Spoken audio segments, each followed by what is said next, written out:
It is the man who exploited Britney Spears and got away with it. The year is 2002, and Justin Timberlake is trying to break away from his iconic pop group NSYNC and prove himself as a solo star. Lucky for him, he has a superstar is actually girlfriend, Britney Spears. But their fairy tale perfect relationship wasn't interesting enough to sell a record. Okay, she was his girlfriend needed some at the time. Some hardship, something to justify why a boy as perfect as him could struggle like the millions of fans he is selling his music to. After being unfaithful to the girl who loved him dearly for years, she finally had enough and slipped up. He used that mistake as ammunition against her and executed a master plan to manipulate a story for him to roll out his first major hit, Cry Me a River, from his debut album, Justified. And his plan worked. Justin sold millions of records solo, and for 2 decades the world thought he was the innocent victim of Britney's evil ways. But now Britney has finally told her side of the story, and it is somehow even darker than we could have imagined. Justin and Britney's history goes all the way back to 1992, where the 11-year-olds met on the set of Disney's The All-New Mickey Mouse Club. In her 2023 memoir, The Woman in Me, Britney recalls, "Once at a sleepover, we played Truth or Dare, and someone dared Justin to kiss me." Justin also recalled in a 2006 interview that he was in love with her from the start. "I was infatuated with her from the moment I saw her." The two young lovers maintained distant friends as their careers went separate ways. In 1998, Justin and his boy band NSYNC were exploding in popularity after the release of their debut self-titled album, which sold 4.4 million copies. Spears' name was already circulating around the industry as a promising singer, so NSYNC's manager Lou Pearlman decided to invite her to open for the boy band in their 1998 NSYNC in Concert Second to None tour. They hit most major cities in North America, selling out 3,000 to 5,000 capacity venues with Britney as the opener. During this tour, she officially released her debut single, Baby One More Time, which went on to reach #1 on the Billboard Hot 100. That same week, her debut album, Baby One More Time, hit #1 on the Billboard Hot 200, making her the first female artist in history to have a #1 song and #1 album at the most good amount of songs in there. With two of the biggest and freshest pop sensations on one tour together, who just so happened to have been friends since they were 11 years old, naturally rumors of them dating began circulating. I've heard like a rumor that you and Justin from NSYNC have gone out. Just wondering if it was true. No, it's not true. Not true? No, it's not true. Not true. Not no, true. I guess because we were on the Mickey Mouse Club together with JC, but I mean, people are gonna start rumors, try, but no, it's not true. Okay. Who's dating Britney Spears? It's rumored, No one hands up, okay. I have to say I'm dating Tyra Banks. Last night on TV, I saw you and Justin from NSYNC making out. What? Have you two been going out this whole time? Love, Carrie. For real? I don't. But they both were lying. Those rumors were true, and Britney and Justin kept their relationship secret for as long as possible. It wasn't actually until January of 2001, over 2 years later, where they officially confirmed that they had been in a relationship this whole time. Now it was 2001, and these two were a certified Hollywood power couple. They both were at the peaks of their careers. Britney just released Oops, I Did It Again, and had already generated 30 million album sales in 2 years. Justin and NSYNC released It's Gonna Be Me and Bye Bye off their album No Strings Attached, which went diamond in the first year. The couple performed at the Super Bowl 35 halftime show together. Britney did her iconic I'm a Slave for You performance at the 2001 VMAs, where she claimed that Justin helped her calm her down before she hit the stage. I mean, I was in a cage with a live tiger. Justin saw I could hardly talk, so he held my hand and gave me a 5-minute pep talk, which obviously worked. The media absolutely adored both of them, highlighting their pet names for each other at a charity basketball game, Pinky and Stinky, and note their numbers being 1.5 and 0.5 to make 2 together. She told The Guardian in 2001 that Justin was living at her house in Los Angeles during his downtime between tours. She also expressed her deep, deep love for him, saying, "I'm not ashamed at all to say that I love him from the bottom of my heart. As far as love is concerned, with him, too much is not enough. He's everything. But it is a deeper love now than when I was younger. Like, we've gone through so much together and we've known known each other since we were 12 years old. We know each other inside and out." While she was filming her 2002 movie Crossroads, the director said that Justin was regularly on set supporting her. The director also had Britney absent-mindedly doodle in a notebook in character as Lucy to show the character's creative aspirations. The director said, "I have the book. All she was writing was Britney and Justin, all these little curly cues. It was like looking at a teenage girl's musing hearts and butterflies and Justin's name." Britney and Justin in 2001 were an absolute powerhouse, sharing a bond that was seemingly unbreakable, and fans still to this day look back at old footage and see how deeply in And love still the most powerful couple Britney was with of all Justin. time at the I time. think everybody who listens to it will be totally surprised. I think it's the best her voice has ever sounded. And it's such a step in a good direction for her. And I think it, obviously you can tell from the first single, it shows a lot of growth and it shows where she's going with her music. I love it. Well, thanks. There is nothing stronger than a first love, and Britney, who was just 20 years old, was extremely vulnerable and greatly attached to her childhood lover, which is why the world was shocked to hear in March of 2002 she announced their breakup. Can I ask you just quite simple, are you single at the moment or not? Or you really don't want to talk about anything at all? You can just say, "I don't want to say." I'm single right now. The tabloids and media ran wild throughout the entirety of 2002, speculating as to why the perfect couple separated. Justin remained quiet Because they are not compatible like and what? instead released his very first solo single, Like I Love You, in the beginning of September 2002. This was a shock to the pop world. What about NSYNC? Why do just they care had a smash about hit this? girlfriend that rocked the radio all summer It's long. drama. Typically, when a member of a band or group releases a solo song or project, speculation of a breakup is bound to happen. Speaking of breakup, in the exact same week Justin released his new song, tabloids began spreading the narrative that Britney betrayed Justin, and their friends alleged that cheating is what drove them apart. As if the narrative couldn't favor Justin even more, he was labeled sexy and single by the media. Like I Love You debuted at number 67 on the Billboard Hot 100, which was a lackluster performance for the lead singer of the biggest pop group in the world. Conveniently, a couple weeks after his first song, new exclusive never-before-seen pictures of Britney and Justin were leaked to the tabloids. I wonder who had those never-before-seen pictures. With the boost in media attention, his song started to climb the Billboard charts, eventually peaking at number 11 in October. Once the song started losing steam and falling down the charts, he finally decided to publicly speak about the breakup with Britney in an interview with Barbara Walters. I remember when we decided that we were going to go our separate ways. We sat down and I said to her, if there's ever a moment where you ever need me, you can rest assured that I will be there because I love you as a person and I will always love you. But I'd also said, look, no matter what we say at this point, people are going to speculate things and I could really get myself in a horrible position if I was to say something and somebody misinterpret it, because that happens all the time. And I promised to her that I wouldn't say specifically why we broke up. Additionally, he, a grown man, did the interview So he doesn't say alongside anything his mom, then. which made the people feel like he was a sweet, innocent mama's boy who got his heart broken. I cried with him and said, it'll be okay. Tomorrow I'll come. Why is she in this interview, by the way? He was heartbroken. Put your head on mommy's shoulder. It was tough for us. It was tough for both of us because I can't stand to see him hurt. Many of the songs on Justified were about heartbreak, betrayal, and relationships in general, but Justin said that the songs were not about Britney. Yet when we sat down at the piano and asked him to play something from Justified, he chose instead to play a song that nobody has ever heard before. Interesting lyrics.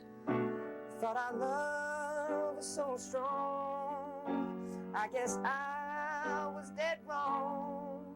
But to look at it positively, hey girl, at least you gave me another song about a horrible woman. Note that last line he said, "At least you gave me another song about Okay, he's just betting a now. horrible woman." This seems so blatantly obvious it was about Britney. It also basically stamped the fact that his next song, Cry Me a River, was about this horrible woman. Justin allegedly called Britney to let her know that a woman would be acting in the music video as her doppelganger, but she was still shocked to realize that the music video basically recreates and dramatizes their breakup.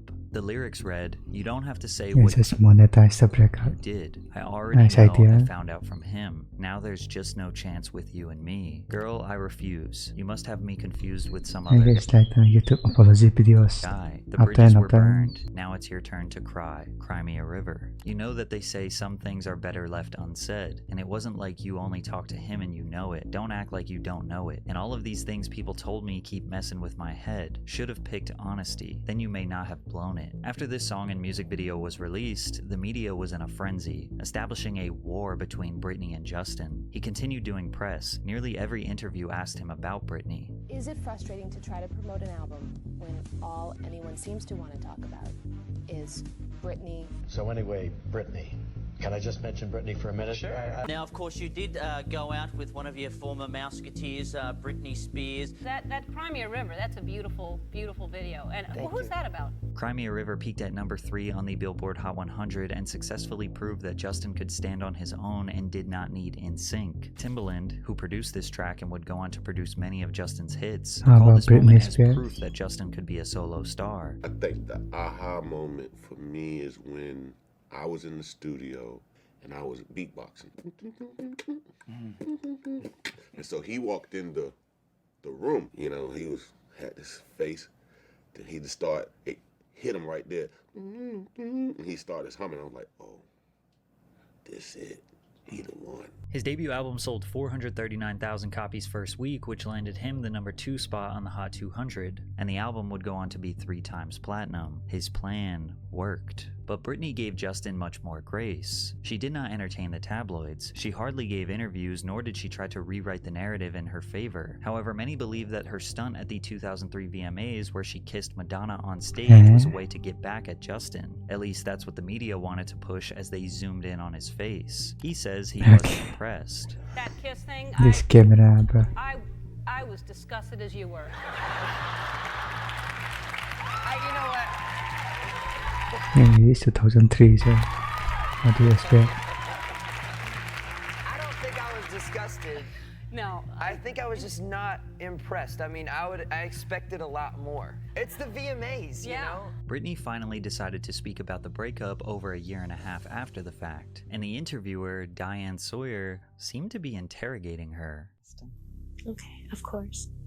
He's gone on television and pretty much said, you broke his heart.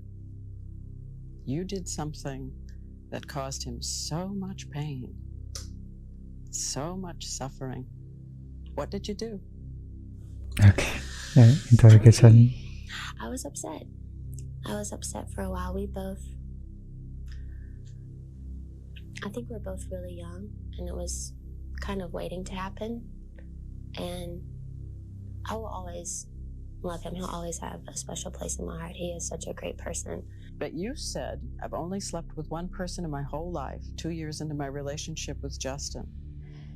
And yet he's left the impression that you weren't faithful, that you betrayed the relationship. I think everyone has a side of their story to make them feel a certain way, make them feel, and I'm not technically saying he's wrong, but So I'm it's not lying technically then. saying he's right either. Meanwhile, Justin was doing interviews bragging about sleeping with her. It's the Strong Buck Morning Show. Justin Timberlake is in the house. And I just want to ask you one question. Did you Britney Spears? Yes or no? Oh, man. Come on, man. Okay, I did Okay, it. this is weird. It was a really weird time. There was talk about our I don't think Justin is not did that together. weird in this Really the sexual podcast. That is weird. and stuff, and I just felt very exploitive and very weird. Despite this, Britney chose not to bash Justin or embarrass him when speaking about the Cry Me a River video. When did you see it for the first time, the video?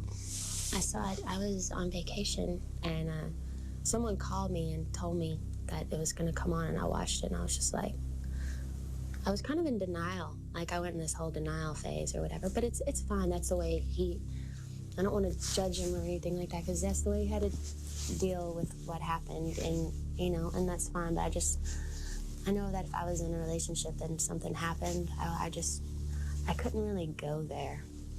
But it's all good. Let's talk about something else. At the time, Justin fans thought she wasn't speaking ill of him because she was actually in the wrong, that she did in fact cheat on him and she was just accepting the narrative because it was the truth. Probably, But Britney right. fans always suspected something was weird with Justin. Their breakup just didn't make sense. Britney loved him. Why would she ever cheat on him? There had to be missing information. Plus, when you consider his successful breakout as a solo artist after departing from the largest boy band in the world, It's all and part the of the media plan. heavily favoring him, these things just felt all too convenient. It just felt like it was all part of a plan. Especially after his second controversy 1 year later at the Super Bowl halftime show where he was the one who ripped Janet Jackson's breast covering off, only for Janet to be banned from radio, crucified by the media, and him to just remain silent. He didn't come to her defense. Did he do it intentionally? I don't think so. Skated by that controversy totally unscathed. Justin Timberlake was able to successfully advance his career by benefiting from the publicity of 2 major controversies while looking like the innocent, sweet boy. Now, 20 years later, Britney finally decided to speak about their relationship in her memoir, The Woman in Me, and there are some key details she hid for 2 decades that shine a much-needed light on the complicated reality of their relationship. There were a couple times during our relationship when I knew Justin had cheated on me, especially because I was so infatuated and so in love. I let it go, even though the tabloids seemed determined to rub my face in it. When NSYNC went to London in 2000, photographers caught him with one of the girls from All Saints in a car, but I never said anything. At the time, we'd only been together for a year. Another time we were in Vegas, and one of my dancers who'd been hanging out with him told me he gestured toward a girl and said, "Yeah man, I hit that last night." I don't want to say who he was talking about because she's actually very popular and she's married with kids now. My friend was shocked and believed Justin was only saying it because he was high and felt This like is a bragging. sucker. There were rumors about him with various dancers and groupies. I let it all go, but clearly he'd slept around. It was one of those things where you know, but you just don't say anything. So I did too. Not a lot. One time. With Wade Robson. We were out one night and we went to a Spanish bar. We danced and danced. I made out with him that night. I was loyal to Justin for years, only had eyes for him with that one exception, which I admitted to him. And in 2002, Justin never mentioned to the press that he cheated on Britney multiple times during the rollout of his Justified album, because that would have devalued his narrative that he was this broken, innocent boy. Yeah, why didn't she speak out at the time? Who got taken advantage of by an evil woman. But Britney's story gets even sadder. She goes on to speak about how she became pregnant with his child. At one point when we were dating, I became pregnant with Justin's baby. It was a surprise, but for me, it wasn't a tragedy. I love Justin so much. I always expected us to have a family together one day. This would just be much earlier than I'd anticipated. Besides, what was done, but Justin definitely wasn't happy about the pregnancy. He said we weren't ready to have a baby in our lives, that we were way too young. I could understand. I mean, I kind of understand. If he didn't want to become a father, I didn't feel like I had much of a choice. I wouldn't want to push him into something he didn't want. Our relationship was too important to me, and so I'm sure people will hate me for this, but I agreed to not have the baby. Yeah. Abortion was something I never could have imagined choosing for myself, but given the circumstances, that is what we did. Britney then goes on to describe in great detail the process of getting an abortion and how physically and emotionally painful the experience was. Also, looking back, fans now realize her song and video, Every Time, was about her suffering the loss of her child and comparing it to the magnitude of losing your own life. Justin was there for her at the time, but little did she know he was planning on breaking up with her. When Justin began making his first solo album, Justified, he started being very standoffish This music, by the way. with me. I think that was because he decided to use me as ammunition for his record, so it made it awkward for him to be around me staring at him with all that affection and devotion. Ultimately, he'd ended our relationship by text messages while I was on set for a video shoot. She also states that Justin's family was the only loving family she had, and she spent all of her holidays with them, meaning now she was broken, Justin Timberlake needs some pull-out method pa. alone, and suffering the wrath Yeah, of the so bad at media, this. fueling the false narrative that she was an unfaithful cheater. I felt there was no way at the time to tell my side of the story. I couldn't explain, because I knew no one would take my side since Justin had convinced the world of his version. I don't think Justin realized the power he had in shaming me. I don't think he understands to this day. I should note that in 2021, after the Free Britney movement successfully got her out of her 13-year-long conservatorship, Justin issued a public apology to Britney Spears and Janet Jackson. I specifically want to apologize to Britney Spears and Janet Jackson both individually, because I care for and respect these women and I know I failed. But trust me when I say this apology was kind of random. Nobody was really expecting it. I guess he was getting some hate from Britney fans and decided, oh, I'll just throw this vague apology trying to cover And the apology video. sins of the past 20 years or whatever. It was just kind of random and unnecessary. He didn't go into detail as to why he was apologizing to Britney and Janet, but this apology was in 2021, and Britney released her memoir in 2023, and after she detailed the cheating and abortion, he expressed that he was not sorry. I'd like to take this opportunity to apologize to absolutely fucking nobody. Okay. The way the media treated Britney Britney cannot be entirely blamed on Justin. She suffered the wrath of the media well before and well after she dated Justin. You also can't blame Justin for Britney's downward spiral, which led to her extremely unjust conservatorship. But there is no doubt that he saw an opportunity to advance his career at the expense of Britney's public perception. Maybe he thought it wouldn't be that bad and the money she would make would be worth it. Maybe he just didn't care about her the same way that she did. But now, over 2 decades later, Justin is not sorry. And after his most recent DWI arrest, the media is now diving deep, speculating about his potential addiction, and the internet is spreading false information that he had Molly, poppers, coke, and an HIV medication in his system. The narrative is starting to shift against Justin Timberlake, so it seems like the tables have I don't think so. turned a little bit. That would be